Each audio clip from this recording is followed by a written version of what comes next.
नमस्कार. पुन्हा एकदा एका नवीन व्हिडिओसोबत तुम्हा सर्वांचं आपल्या चॅनलमध्ये खूप खूप स्वागत आहे. आज आपण अस्तरची बाही कशी तयार करायची हे पाहणार आहे. तर पहा, इथे हे मेन फॅब्रिक आहे. एकदम सुसुईत असा हा कपडा आहे पहा. आणि हे अस्तर आहे. तर अस्तरला इथे मी हे जॉईंट दिलेले आहेत. या इथे तुम्ही पाहू शकता.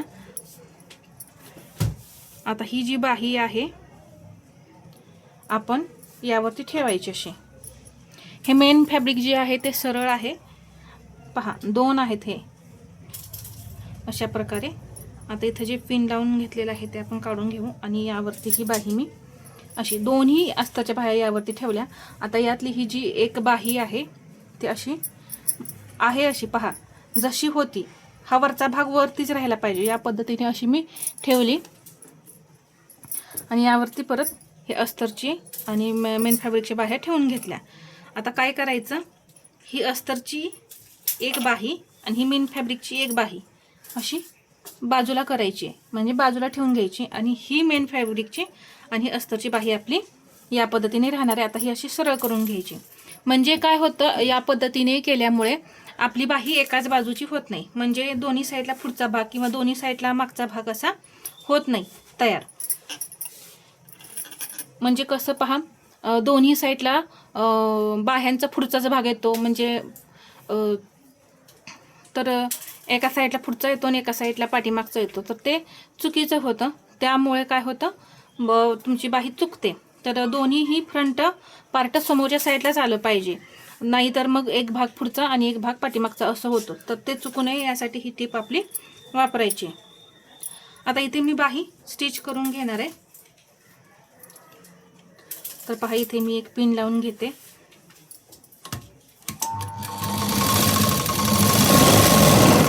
आणि ही बाही जी आहे आपली ती 38 साईजची आहे.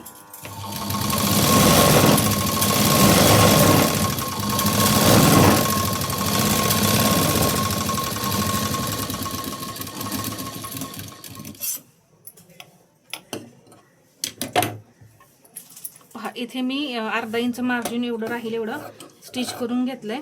आता हे जे राहिलेलं मेन फॅब्रिक आहे ना, हे कट करून काढायचं.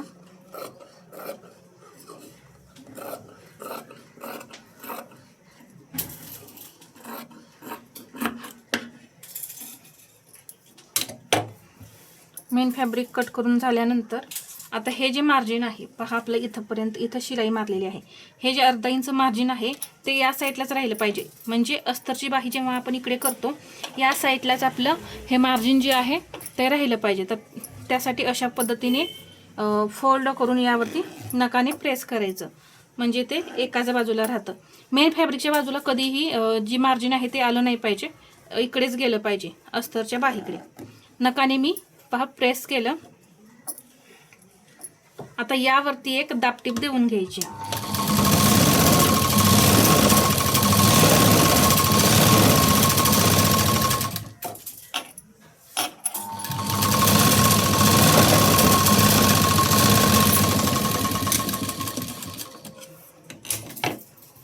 दाबटीप इथं दिलेली आहे. आता हा भाग अस्तरचा आता आतमध्ये फोल्ड करायचा. तर पहा, दाबटीप दिल्यामुळे एकदम फिनिशिंग सहित आपली बाही अगदी सहज अशी पलटी झाली. पहा, आपल्याला काहीही असं जास्त त्रास झाला नाही पलटी बाही आतमध्ये करायला. आता फक्त इथे एक शिलाई देऊन घ्यायची. दाबटीप दिली नाही तर आपल्याला काय होतं, इथं थोडासा प्रॉब्लेम येतो. त्यामुळे दाबटीप देऊन घ्यायची. दाबटिपेमुळे सहज असं फोल्ड होतात. आता इथे कडेला एक मी शिलाई देऊन घेणार आहे. एकदम कडेला अशी शिलाई द्यायची.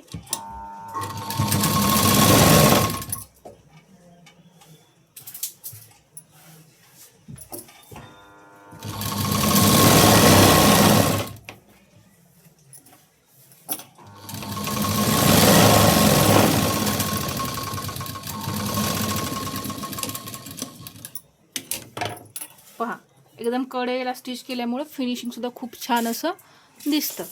आता परत मी बाही अशी उलटी करून हे जे अस्तर आहे ना यावरती आपल्याला स्टिच करायचं आहे. आता इथे घोळ येऊ नये म्हणून पहा असा हात ठेवायचा, म्हणजे हे मेन फॅब्रिक आपोआप असं बाजूला सरकतं.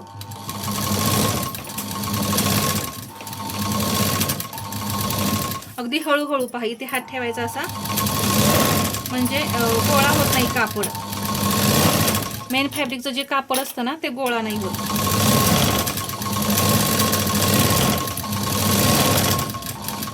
इथं आल्यानंतर हे अशा पद्धतीने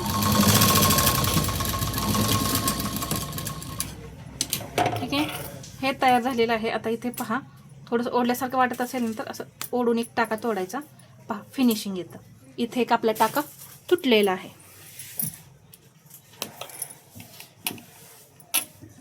तर मी हे जे राहिलेलं आहे एक्स्ट्रा कापड ते कट करून काढते.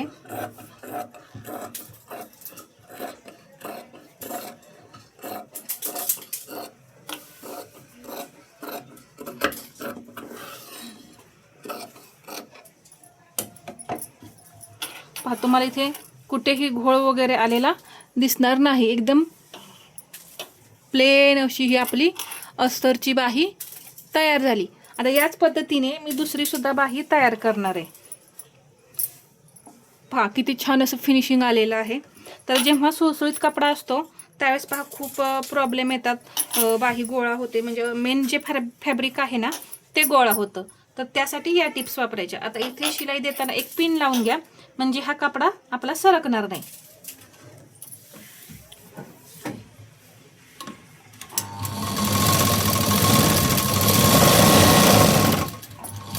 आणि आपल्याला जेवढं मार्जिन लागणार आहे, म्हणजे आता तुम्ही किती मार्जिन ठेवलेलं आहे. मी अस्तरच्या बाहीमध्ये 1 इंच मार्जिन ठेवते. इकडे शोल्डरमध्ये जोडण्यासाठी अर्धा इंच आणि दंडाकडे आपल्याला स्टिच करण्यासाठी अर्धा इंच. मग मी 1 इंच मार्जिन घेते. तुम्ही किती घेतात तेवढं मार्जिन इथं तुम्ही शिल्लक ठेवायचं आहे. शिलाई दिलेली आहे. आता हे जे एक्स्ट्रा कापड दिसतं ना ते कट करून काढायचं. नेहमी कधीही जेव्हा आपण ब्लाऊज कटिंग करतो ना त्यावेळेस कोणताही पार्ट असो मेन फॅब्रिकचा तो एक्स्ट्रा ठेवायचा. बरोबर काटोकाट नाही कटिंग करायचं, नाहीतर मग काय होतं परत कपडा कमी पडतो. आणि जसं की मी मगाशी इथं सांगितलं त्या पद्धतीने एक दाबटीप द्यायची. पाहिजे तर तुम्ही इथं नाकाने प्रेस करू शकता असं.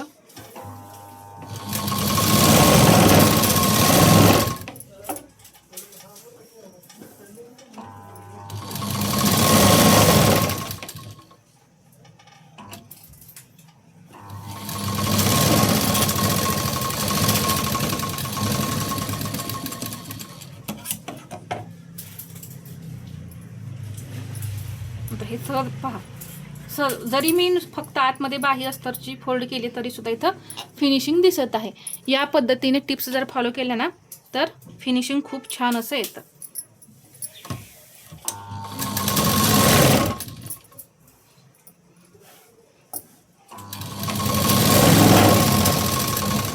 आता इथे सुद्धा स्टिच देताना पहा, हे असा कपडा सारायचा असं इथं पहा, एकदम आता हाताने कपडा ओढून धरून एक टीप द्यायची. तसंच इथं सुद्धा असंच इथं हा काटोकाट कपडा असा पकडायचा. इथे हाताने कापड सरकवून मग इथे टीप द्यायची. आता हा पूर्ण भाग जो आहे तो मी जोडून घेते. इथे पहा, ही मी दुसरी बाही सुद्धा तयार करून घेतली आणि ही पहिली बाही आपण तयार केलेली होती. आता इथे यामध्ये मी तुम्हाला फरक सांगते का, म्हणजे आपण जी तयार केलेली बाही आहे ती परफेक्ट तयार झाली आहे का हे कशावरून पाहायचं. तर इथे खोल खड्डा आहे, इकडे मी असं मार्किंग करून घेतलेलं होतं, इकडे सुद्धा मार्किंग करून घेतलंय. म्हणजे या बाहीचा खड्डा या साईडला आहे आणि या बाहीचा खड्डा या साईडला, म्हणजे दोन्हीही विरुद्ध दिशेला झाले पाहिजेत. पुढचा भाग असो किंवा पाठीमागचा. पहा, हा पुढचा भाग आहे, एक इकडे आहे एक इकडे आहे. हा पाठीमागचा भाग आहे, या बाहीचा इकडे आहे आणि या बाहीचा इकडे आहे. तुम्ही कोणतीही बाजू चेक केली तरी चालेल. या पद्धतीने चेक करायची, म्हणजे तुमची बाही परफेक्ट तयार होते. तर तुम्ही बाही स्टिच करताना या टिप्स वापरा, म्हणजे तुमची बाही एकाच बाजूची नाही होणार. तर हा व्हिडिओ तुम्हाला कसा वाटला हे मला कमेंटमध्ये सांगा. आणि व्हिडिओ आवडला असेल तर लाईक करा, शेअर करा आणि असेच नवनवीन व्हिडिओ पाहण्यासाठी आपल्या चॅनलला सबस्क्राईब करायला विसरू नका. धन्यवाद.